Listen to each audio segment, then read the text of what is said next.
Hello guys, welcome back to another video. ఈరోజు video వచ్చి మేము గోవా వెళ్తున్నాం అనమాట. First of all I'm so sorry that నేను ఓన్లీ ట్రావెలింగ్ వీడియోసే పోస్ట్ చేస్తున్నందుకు. నేను డ్రాఫ్ట్స్ క్లియర్ చేసుకుందామని చెప్పి 1 year బ్యాక్ ఉండిపోయిన వీడియోస్ అన్నీ పోస్ట్ చేస్తున్నాను. ఎస్, ఇది 1 year బ్యాక్ వీడియో అనమాట. టిఫిన్ అయితే మంచిగా తినేసి కుమ్మేసి స్టార్ట్ అయిపోయామన్నమాట.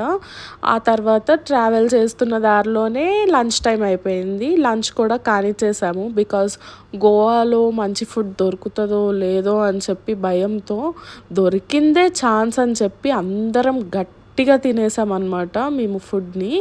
అక్కడ నుంచి అయితే స్టార్ట్ అయినప్పుడు నాకు విండ్ మిల్స్ కనిపించినాయి. చాలా బాగుంది చూడ్డానికి కూడా విండ్ మిల్స్.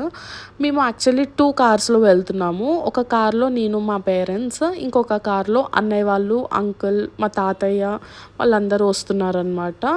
ఇక్కడ కొంచెం భయమేసింది నాకు, బట్ మా అన్నయ్య అదంతా కవర్ చేసేసారు జోక్. పాట పాడండి, ఊరికే ఖాళీగా కూర్చొని వస్తారు ఎప్పుడు చూసినానే. ఇలాంటప్పుడు కూడా సార్ లేరు కదా, ఎంజాయ్ చేయండి. ఏదో గోవాకి వెళ్తున్నావా లేకపోతే ఆటలో దిగబట్టడానికి వెళ్తున్నారు నన్ను? ఏమో వాటిల్లో కూర్చొని ఉంటావు ఎదురుకుండానే. పాడండి పాట. I'm so sorry for the evil laugh. మా అన్న జోక్లలో ఉంటాయి, నా నవ్వు కూడా అలానే ఉంటుంది. మేమైతే గోవా రీచ్ అయిపోయామన్నమాట. గోవా రీచ్ అయిన వెంటనే ఫస్ట్ మేము చేసిన పని బాగా బీచ్కి వెళ్ళిపోవడం. బికాజ్ బాగా బీచ్లో లైటింగ్స్ అవన్నీ సూపర్ ఉంటాయి. నైట్ లైఫ్ అయితే చాలా బాగుంటుంది గోవా బాగా బీచ్లో మెయిన్గా.